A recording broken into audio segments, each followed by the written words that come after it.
So, my name is Jane Adams, and I'm a data visualization engineer. When I was working on this project with Alexa Woodward, I was at the University of Vermont in the Complex Systems Center.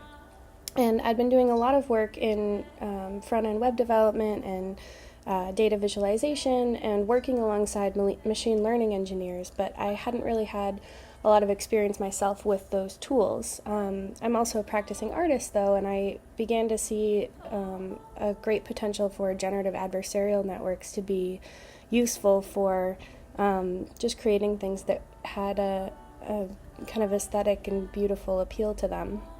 So I did some experiments creating latent walks through some data sets that I had curated, and I posted them online. And my colleague at the Complex Systems Center, Alexa, reached out to me to let me know that she had been working on an album.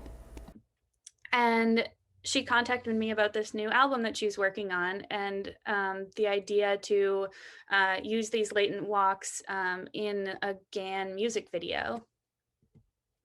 Yeah, well, this was really fun for me, doing this with Jane because this has been my like mental health pandemic project. So yeah, I haven't put an album out in many years. I think my last album came out when I was like 7 months pregnant, and my son is now 6. So I've just had like writer's block, whatever. Anyway, this album very meaningful to me because I had cancer last year, and luckily I survived it, and I'm doing well. But it was pretty scary, and so yeah, that process of kind of reflecting on that led to me wanting to write songs again as part of processing it.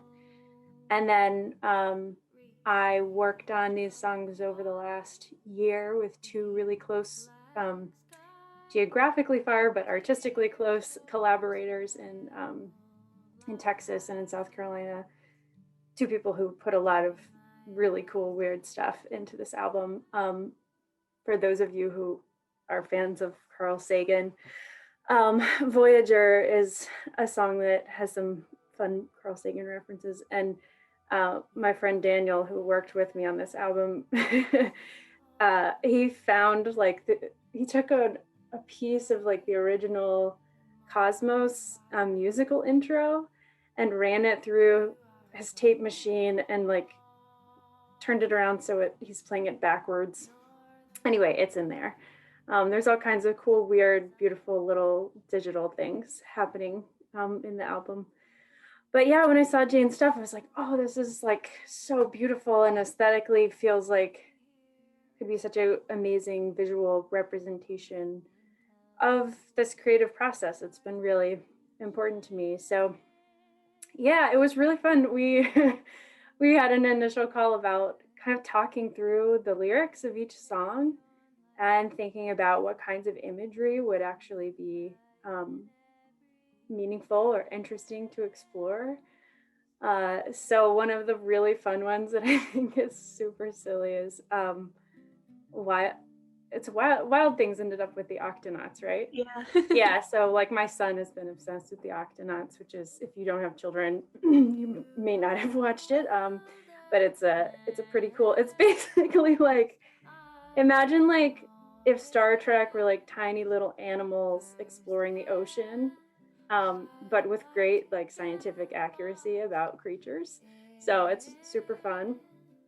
So yeah, that funny little creature with the eyeballs and the green square is kind of a really manipulated looking Octonaut. Build fires and sleep all day. Who you gonna call when the lights go out? Who you gonna call when the world burns down? What